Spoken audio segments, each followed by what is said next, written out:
ഒരാൾക്ക് 2 പുത്രന്മാരുണ്ടായിരുന്നു. അവരിൽ ഇളയ മകൻ, "അപ്പ, സ്വത്തിൽ എനിക്കുള്ള ഓഹരി തരിക" എന്നു പറഞ്ഞു. അയാൾ തന്റെ സ്വത്ത് അവർക്ക് വീതിച്ചു കൊടുത്തു.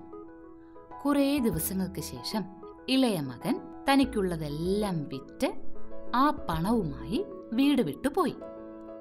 ഒരു ദൂരദേശത്ത് ചെന്ന് അവൻ തന്റെ പണമെല്ലാം ധൂർത്തടിച്ചു കളഞ്ഞു.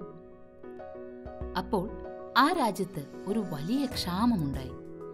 അവന്റെ പക്കൽ പണമൊന്നും ഉണ്ടായിരുന്നില്ല. അങ്ങനെ അവൻ ഒരു കർഷകനെ സമീപിച്ചു. അയാൾ അവനെ തന്റെ പന്നിയെ മേയ്ക്കുവാനായി വയലിലേക്ക് അയച്ചു. അവന്റെ വിശപ്പ് അതികഠിനമായിരുന്നതിനാൽ പന്നിയുടെ തീറ്റയെങ്കിലും കിട്ടിയിരുന്നെങ്കിൽ എന്നവൻ ആഗ്രഹിച്ചു. പക്ഷേ ആരും അതുപോലും നൽകിയില്ല. അപ്പോൾ അവന് സുബോധം തെളിഞ്ഞു. അങ്ങ് ദൂരെ വീട്ടിൽ എന്റെ പിതാവിന്റെ കൂലിവേലക്കാർക്ക് പോലും കഴിക്കാൻ വയ്യാത്ത പോലെ ആഹാരം ലഭിക്കുന്നു. എന്നാൽ ഇവിടെ ഇതാ ഞാൻ പട്ടിണി കിടക്കുന്നു. ഞാൻ എന്റെ പിതാവിന്റെ അടുത്ത് ചെന്ന് പറയും, "അപ്പാ, ഞാൻ ദൈവത്തോടും നിന്നോടും പാപം ചെയ്തു.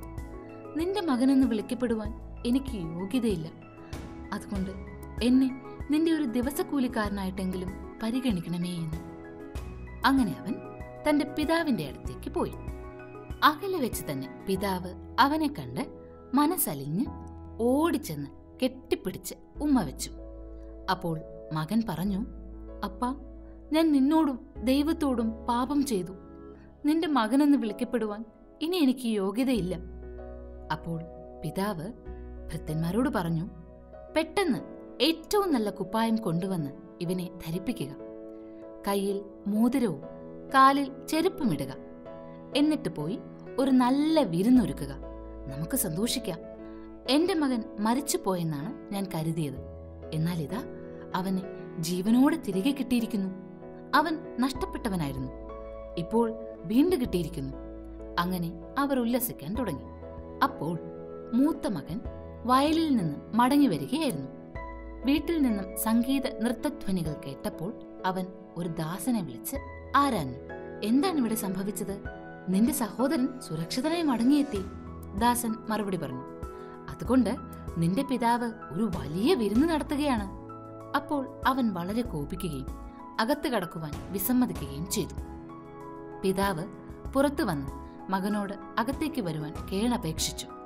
അപ്പോൾ അവൻ പറഞ്ഞു, "ഈ വർഷങ്ങൾ അത്രയും ഞാനൊരു ദാസനെ പോലെ അങ്ങയെ സേവിച്ചു.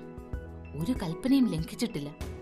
എന്നിട്ട് അങ്ങ് എനിക്ക് സ്നേഹിതരോടൊപ്പം ഉല്ലസിക്കാൻ ഒരാട്ടിൻകുട്ടിയെങ്കിലും നൽകിയോ?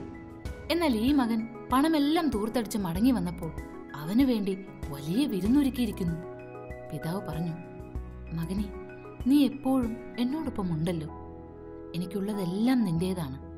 നിന്റെ ഈ സഹോദരൻ മരിച്ചിരുന്നു, ഇപ്പോൾ അവൻ ജീവനോടെ മടങ്ങി വന്നിരിക്കുന്നു. അവൻ നഷ്ടപ്പെട്ടവനായിരുന്നു, ഇപ്പോൾ കണ്ടുകെട്ടിയിരിക്കുന്നു. അതുകൊണ്ടാണ് നാം ഇങ്ങനെ ആഹ്ലാദിക്കുന്നത്."